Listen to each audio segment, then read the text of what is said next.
अस्सलाम वालेकुम friends, my name is Shakila Zafar and you are watching my YouTube channel Shakila Math Academy. उम्मीद करती हूँ कि आप सब लोग खैरियत से होंगे, ठीक ठाक होंगे।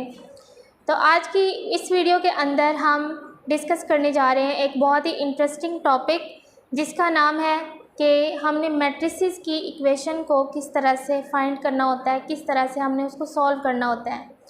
तो जैसे कि आपको यहाँ पे नज़र आ रहा है, सबसे पहले मैंने लिखा है मैट्रिक्स इन्वर्जन मेथड। तो एक तो सिमिल्टेनियस लीनियर इक्वेशन को फाइंड सॉल्व करने का एक तो ये मेथड है। दूसरा मेथड जो है वो है क्रैमर्स रूल। क्रैमर्स रूल का जो ये एक अलग से मैं वीडियो बना के अपलोड कर दूँगी, जिसमें वो कॉन्सेप्ट भी क्लियर हो जाएगा। लेकिन आज की इस वीडियो के अंदर हम ये जो मेथड है मैट्रिक्स इन्वर्जन मेथड, ये फाइंड करने जा रहे हैं, सॉल्व करने जा रहे हैं। इंशाल्लाह आपको इससे बहुत फ़ायदा होगा और बहुत अच्छे से समझ आएगी। लेकिन अगर आप आगे बढ़ने से पहले अगर आप मेरे चैनल पर न्यू हैं तो मेरे चैनल को सब्सक्राइब करना मत भूलें एंड मेरी वीडियोस को लाइक करना मत भूलें। तो चलें स्टार्ट करते हैं आज की वीडियो। पहले हम पढ़ लेते हैं कि इसकी जो लीनियर इक्वेशन की डेफिनेशन क्या होती है और इसकी जनरल फॉर्म कौन सी होती है। तो जनरल फॉर्म जो इसकी होती है वो ये होती है, system of two linear equations in two variables in general form is given as. यहाँ पे हमारे पास इसकी जो जनरल फॉर्म है लीनियर इक्वेशन की वो ये है कि ax plus b y is equal to m and cx plus d y is equal to n। तो यहाँ पे हमें कोई प्रॉपर नंबर नज़र नहीं आ रहा, ये क्योंकि इसकी जनरल फॉर्म है, ठीक है। तो जनरल फॉर्म में यहाँ पे इस टाइप की इक्वेशंस हमें दी जाएंगी जिसको हमने मैट्रिक्स इन्वर्जन मेथड के साथ या फिर क्रैमर रूल के साथ सॉल्व करना है। इनको सिमिल्टेनियस लीनियर इक्वेशन कहा जाता है, ठीक है। तो अब हम इसमें क्या होता है कि हर कांस्टेंट वैल्यू के साथ एक वेरिएबल दिया होता है, यानी a यहाँ पे कांस्टेंट है और x जो है वेरिएबल है, यहाँ पे b कांस्टेंट है और y वेरिएबल है, इज़ इक्वल टू, और इक्वल टू की दूसरी साइड पे एक कांस्टेंट जो है वो दिया जाता है, ठीक है। तो इसको हम किस तरह से पार्टीशन बना के इस मेथड के साथ हम सॉल्व करते हैं, चलें स्टार्ट करते हैं। इसको हम मैट्रिक्स इन्वर्जन मेथड के साथ अगर सॉल्व करें तो इस तरह लिखा जाएगा। सबसे पहले हमने इसके जो 7 कॉन्स्टेंट्स हैं, रियल नंबर्स जो हैं, उनको हमने क्या करना है, एक मैट्रिक्स की फॉर्म में लिख देना है। यहाँ पे ए बी है एंड सी डी है, ठीक है।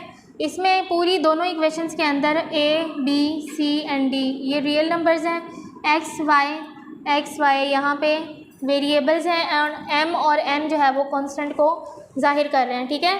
तो इसको हम इस तरह से लिखते हैं, इस मेथड के साथ अगर सॉल्व करना हो, जो इसके वेरिएबल्स हैं वो यहाँ पे आ जाएंगे और जो कांस्टेंट्स हैं वो इक्वल की दूसरी साइड पे आ जाएंगे। तो जो ये वाला पार्ट है इसका मैट्रिक्स का, इसको हम कहते हैं ए, ये वाला एक्स कहलाता है और इसको बी कहते हैं। तो यहाँ पे हमने एक्स की वैल्यू फाइंड करनी होती है। तो x के साथ जो भी यहाँ पे a जो है वो मल्टीप्लाई हो रहा है वो दूसरी साइड पे जाके a का इन्वर्स बन जाएगा, ठीक है। यानी जो भी हमें इक्वेशन दी हुई होती है उसको हम अगर मैट्रिक्स इन्वर्जन मेथड के साथ सॉल्व करने की कोशिश करते हैं तो हम सबसे पहले क्या करते हैं कि उसको हम मैट्रिक्स की फॉर्म में लिखते हैं, ठीक है। तो मैट्रिक्स की फॉर्म में इस तरह से लिखा जाता है और इस हिस्से को a और इस हिस्से को x और इस हिस्से को y कहा जाता है, ठीक है। तो यहाँ से हमने x की वैल्यू हमेशा फाइंड करनी होती है। x की वैल्यू अगर फाइंड करें तो साथ में जो a मल्टीप्लाई हो रहा है दूसरी साइड पे जाके इसका रेसिप्रोकल बन जाएगा, यानी a इन्वर्स b इसको लिख सकते हैं। a इन्वर्स b जो है वो इसका फाइंड करते हैं, ठीक है। तो यहाँ पे इसकी एक एग्जांपल करते हैं जिससे इसका कॉन्सेप्ट बिल्कुल क्लियर हो जाएगा, ठीक है। तो लेट्स स्टार्ट दिस एग्जांपल। तो यहाँ पे हमने एक एग्जांपल ली है जिसको हम मैट्रिक्स इन्वर्जन मेथड के साथ जो है वो सॉल्व करेंगे। यहाँ पे उसी टाइप की जो जनरल फॉर्म हमने लिखी थी उसी टाइप की 2 इक्वेशंस यहाँ पे लीनियर इक्वेशंस लिख दी हैं, ठीक है। इन इक्वेशंस को हमने फाइंड करना है मैट्रिक्स इन्वर्जन मेथड के साथ, इसको सॉल्व करना है। तो इसके लिए हम इसको मैट्रिक्स के अंदर लिखेंगे। यहाँ पे 4 है तो 4 आ जाएगा, यहाँ पे 2 के साथ माइनस है -2 आ जाएगा, यहाँ पे 3 है, यहाँ पे 1 है, ठीक है। दूसरे मैट्रिक्स के अंदर एक्स और वाई आ जाएगा जो वेरिएबल्स हैं, और तीसरे मैट्रिक्स में ये आ जाएगा।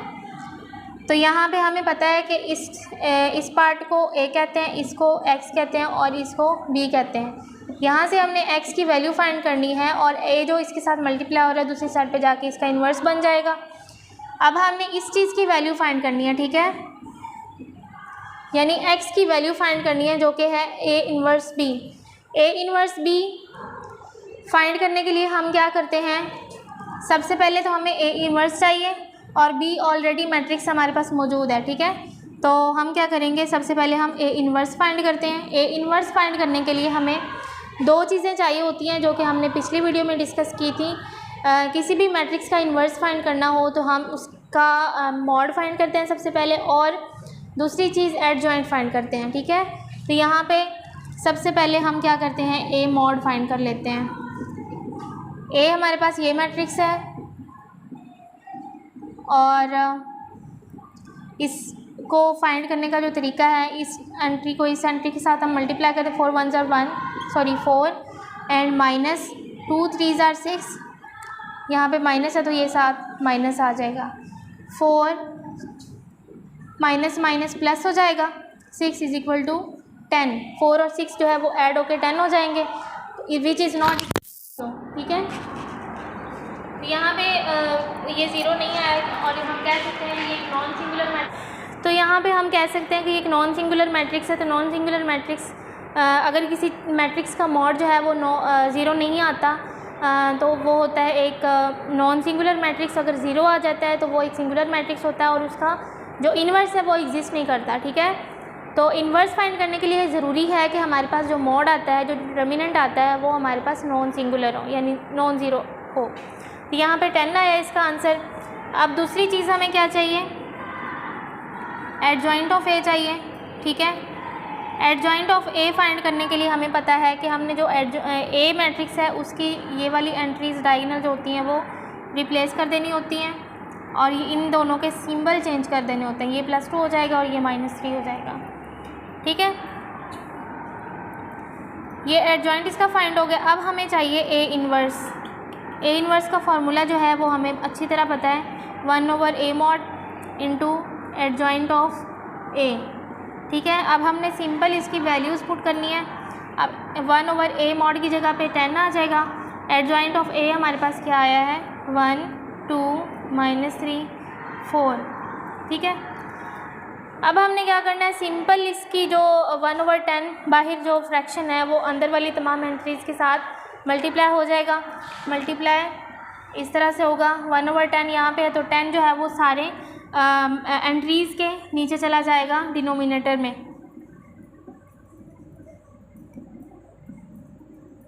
4/10, ठीक है। ये यहाँ तक भी अगर करते हैं ना क्वेश्चन मल्टीप्लाई करने के बगैर, यहाँ तक भी बिल्कुल ठीक है। और यहाँ अगर हम नेक्स्ट करते हैं इसका 1/10, यानी जो भी यहाँ पे रियल नंबर्स होता है, जहाँ पे जो भी यहाँ पे फ्रैक्शन वगैरह आ जाता है उसको हम अंदर वाली एंट्रीज़ के साथ मल्टीप्लाई करते हैं तो भी हमारा आंसर बिल्कुल ठीक होता है। तो ये हमारे पास आ गया। इसका जो लास्ट स्टेप है, अब इसको सिंपलीफाई कर लेते हैं। ए इन्वर्स है 1/10, 2/10, यानी यहाँ पे ये कैंसिल होके 1/5 हो जाएगा। ये -3/10 है और ये 4/10 यहाँ पे भी कैंसिल हो जाएगा क्योंकि दोनों इवन नंबर्स हैं। 2 2 ज़ार 4 2 5 ज़ार 10, तो यहाँ पे 2/5 हो जाएगा, ठीक है। तो यहाँ पे तो ए इन्वर्स हमारे पास आ गया। ए इन्वर्स के साथ हमने किस चीज़ को मल्टीप्लाई करना था, जो हमें गिवन था, जो हमने फाइंड करना था, बी था, ठीक है। ए इन्वर्स को जो इसका है मैट्रिक्स, इस मैट्रिक्स को हमने बी मैट्रिक्स यानी इस मैट्रिक्स के साथ हमने इसको मल्टीप्लाई करना है। तो हमारा जो आंसर होगा वो इसका फाइनल आंसर होगा, ठीक है। तो अब हम इसको क्या करेंगे, इसको सिंपल हम जो हमने फाइंड करना है ए इन्वर्स बी वो फाइंड कर लेंगे, ठीक है। तो ए इन्वर्स हमारे पास क्या आया था, हम इसकी जो क्योंकि हमने मल्टीप्लाई करना है बी के साथ इसको, तो इस वजह से हम इसकी ये वाला पार्ट लिखेंगे, क्योंकि मैंने कहा था कि अगर ये वाला लिखेंगे तो भी ठीक है, अगर यहाँ से इसका फर्दर आंसर निकालेंगे तो भी ठीक है, ठीक है। तो यहाँ पे हम इसका लिख लेते हैं, सबसे पहले लिखते हैं 1/10, 1 2 -3 4, ठीक है। जस्ट इसको ये इन्वर्स ए इन्वर्स का हमने आंसर जो आया था वो लिखा। अब इसके साथ जो बी मैट्रिक्स है वो मल्टीप्लाई हो रहा है, तो यहाँ पे बी मैट्रिक्स ये था, इस मैट्रिक्स को इसके साथ मल्टीप्लाई कर लेते हैं 8 - 4। तो ये तो 1/10 एज इट इज़ आ गया। इन दोनों मैट्रिक्स को आपस में मल्टीप्लाई कर लेते हैं। 8 को 1 के साथ दिया, मल्टीप्लाई किया, 8 आ गया। 2 को फिर 4 के साथ किया, 2 4 ज़ार 8 होता है, ठीक है। तो यहाँ पे -8 आ गया, ठीक है, क्योंकि यहाँ पे माइनस है 4 के साथ। दूसरी जो इसकी है -3 को 8 के साथ किया, 3 8 24 होता है, -24 आ गया। और यहाँ पे प्लस है, 4 को 4 के साथ मल्टीप्लाई करेंगे तो 16 आ जाएगा जो माइनस होगा, ठीक है। अब सिंपल हमने इसको सिंप्लीफाई करना है। 8 + -8, 8 - 8 यहाँ पे 0 हो जाएगा।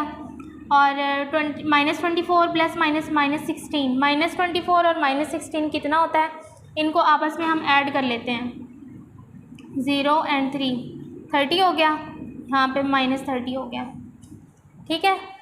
तो ये हमारे पास जो आंसर आया है ये इसका था। अब हम 1/10 के साथ इसको मल्टीप्लाई कर लेते हैं, 0/10 -30/10, ठीक है।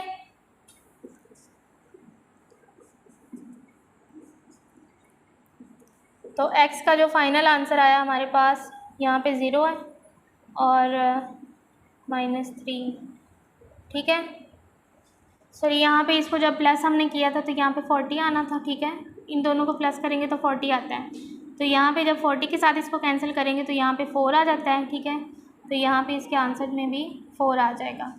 तो ये था हमारा मैट्रिक्स इन्वर्जन मेथड, बहुत ही ईजी मेथड है, ठीक है। किसी भी सिंपल लीनियर इक्वेशन को सॉल्व करने का बहुत ज़्यादा आसान तरीका है, ठीक है। इससे ज़्यादा आसान तरीका जो है ना, मेरे ख्याल में कोई भी नहीं हो सकता। तो इंशाल्लाह मैं उम्मीद करती हूँ कि इस वीडियो में आपका ये वाला जो मेथड है वो इसका कॉन्सेप्ट बहुत अच्छी तरह से क्लियर हो गया होगा। तो फ्रेंड्स, आज की इस वीडियो के अंदर हमने जो सिमिल्टेनियस लीनियर इक्वेशन का फर्स्ट मेथड जो है वो डिस्कस किया है, जिसका नाम था मैट्रिक्स इन्वर्जन मेथड, ठीक है। इसका जो सेकंड मेथड है क्रैमर्स रूल, उसको हम इंशाल्लाह नेक्स्ट वीडियो के अंदर डिस्कस करेंगे। तो इंशाल्लाह उसका भी कॉन्सेप्ट बहुत अच्छी तरह से क्लियर हो जाएगा। तो मुझे उम्मीद है फ्रेंड्स कि आज की इस वीडियो से आपका ये वाला कॉन्सेप्ट बहुत अच्छी तरह से क्लियर हो गया होगा। तो इसलिए मेरी वीडियोस को लाइक करना मत भूलें, शेयर करना मत भूलें एंड मेरे चैनल को सब्सक्राइब करना मत भूलें। And don't forget to press the bell icon, ताकि मेरी तमाम वीडियोस आने वाली जो हैं वो आप तक बर वक्त पहुँच सकें। तो मिलते हैं बहुत ही जल्द एक न्यू वीडियो के साथ, जिसमें हम इन बहुत क्रैमर्स रूल को डिस्कस करेंगे। बहुत इंटरेस्टिंग टॉपिक है, ठीक है। तो तब तक के लिए अपना बहुत सारा ख्याल रखिएगा। अल्लाह हाफिज़।